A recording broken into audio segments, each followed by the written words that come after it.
Salam Bapak Ibu Saudara yang saya kasihi dalam Tuhan Yesus Kristus.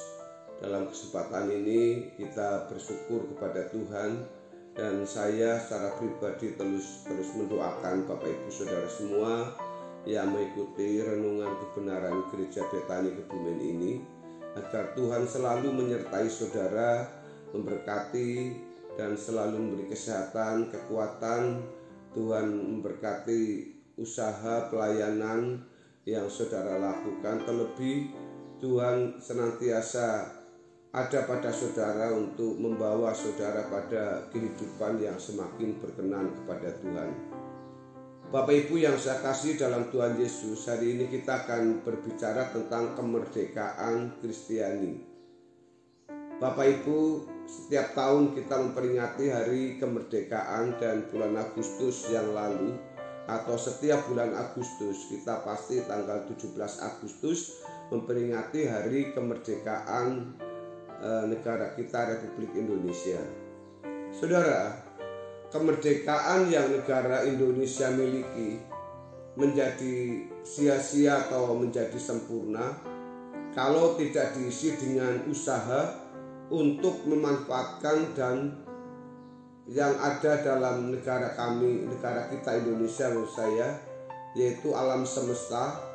Lalu tidak akan bisa berguna apa-apa kalau taraf ekonomi tidak ditingkatkan, menggali seluruh kekayaan alam Indonesia atau potensi yang ada dan diwariskan secara merata bagi seluruh penduduknya.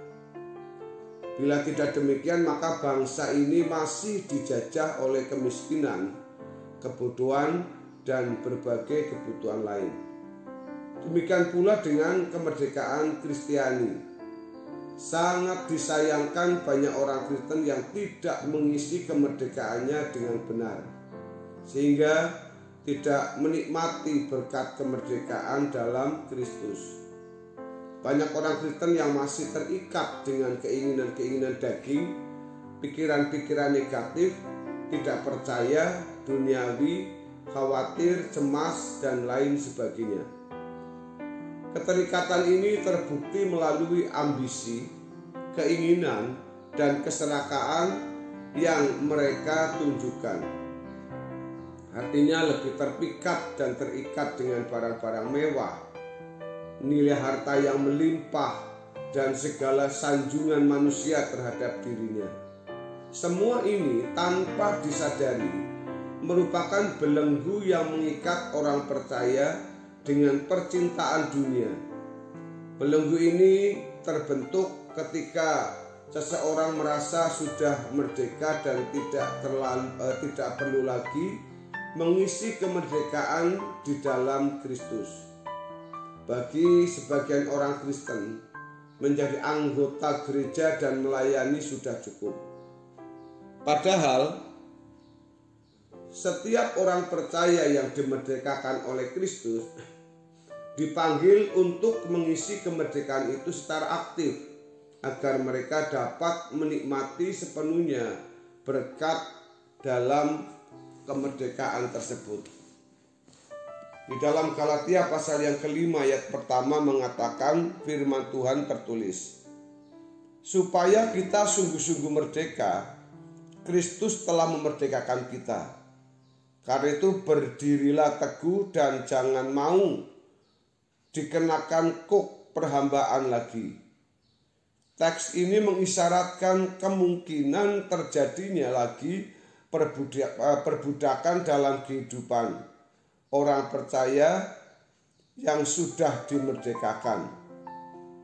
Jika memang orang percaya tidak perlu melakukan apapun setelah dimerdekakan oleh Tuhan melalui penebusan, maka Paulus tidak akan menggunakan frasa jangan mau lagi dikenakan kuk perhambaan. Oleh sebab itu dinasehati agar kita berdiri teguh, di mana hal ini sama dengan mengisi kemerdekaan sampai tidak bisa diperbudak lagi. Dijelaskan dalam Yohanes pasal 8 ayat 31 sampai dengan ayat yang ke-32. Maka katanya kepada orang-orang Yahudi yang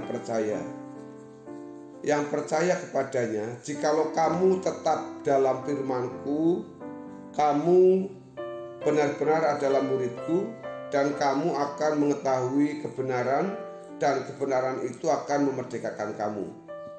Tuhan Yesus menunjukkan bagaimana bisa memiliki kemerdekaan yang sejati, yaitu tetap di dalam firman. Tetap hidup di dalam firman menunjukkan pada kesediaan untuk memahami kebenaran yang Allah wahyukan dalam Alkitab.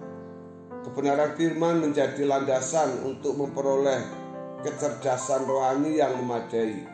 Untuk ini harus ada waktu yang khusus yang bisa atau yang harus diluangkan. Waktu khusus tersebut diiringi dengan pikiran yang segar dan konsentrasi yang baik terhadap firman yang akan dipelajarinya. Saudara yang dikasihi oleh Tuhan Yesus, selanjutnya hidup kita harus selalu disesuaikan dengan kehendak Tuhan. Setiap keputusan dan semua peristiwa hidup yang dialami selalu dikaitkan dengan Tuhan. Dengan ini, setiap pertimbangan, keputusan, dan pilihan yang kita lakukan itu harus dilandasi oleh nilai kebenaran, bukan semata-mata apa yang mendatangkan keuntungan bagi dirinya. Hidup dalam firman dengan hidup dalam kehendak Bapa, yaitu menemukan pikiran dan perasaan Bapa untuk segala sesuatu. Kita hanya melakukan apa yang Bapa kehendaki untuk kita lakukan. Orang percaya harus aktif bertumbuh mengerjakan keselamatannya. Sungguh suatu kesalahan apabila keselamatan dipandang sebagai sesuatu yang pasif, namun kenyataannya tanpa disadari. Banyak orang Kristen yang hidup dalam kepasifan, pasif dalam memberi perhatian kepada perkara-perkara rohani. Pikirannya dipenuhi dengan berbagai ambisi dan hasrat duniawi. Ketimbang hidup dalam firman, ia lebih senang memenuhi pikirannya dengan tontonan atau hiburan yang tidak memberkati. Tuhan berkata bahwa kita tidak dapat menjadi murid kalau tidak melepaskan segala sesuatu, atau dalam hal ini pikiran duniawi, yang mengikut Yesus.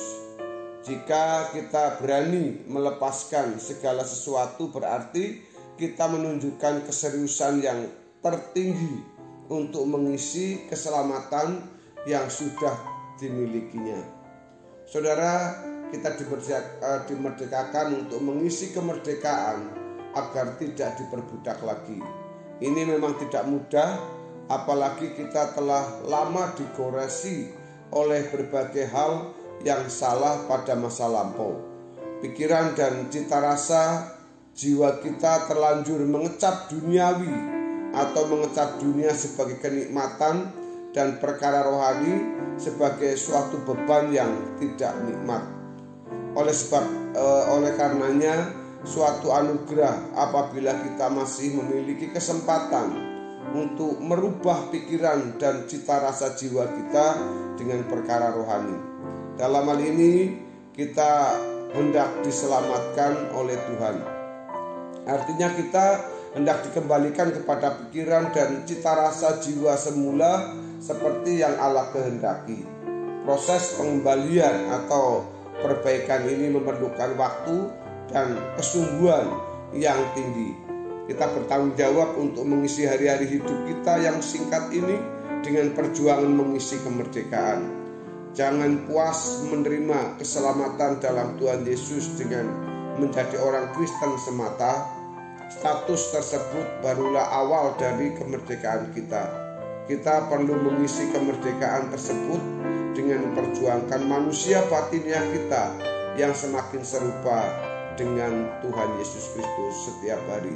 Bapak Ibu, kiranya pada hari ini kita semua diberkati oleh Tuhan. Mari kita bersama-sama, kita jangan hanya sekedar puas dengan keselamatan yang Tuhan berikan, tapi mari kita isi kemerdekaan yang sudah Tuhan Yesus berikan kepada kita agar kita benar-benar menjadi orang yang merdeka di dalam Tuhan, menjadi orang-orang yang berperasaan atau menjadi serupa dengan Tuhan Yesus Kristus yang telah menyelamatkan kita, dan akhirnya kita menjadi ahli waris di dalam kerajaannya untuk tinggal bersama-sama dengan Dia dan Bapa di surga. Bapak Ibu, kiranya kebenaran hari ini memberkati kita semua. Tuhan Yesus memberkati saudara. Salam.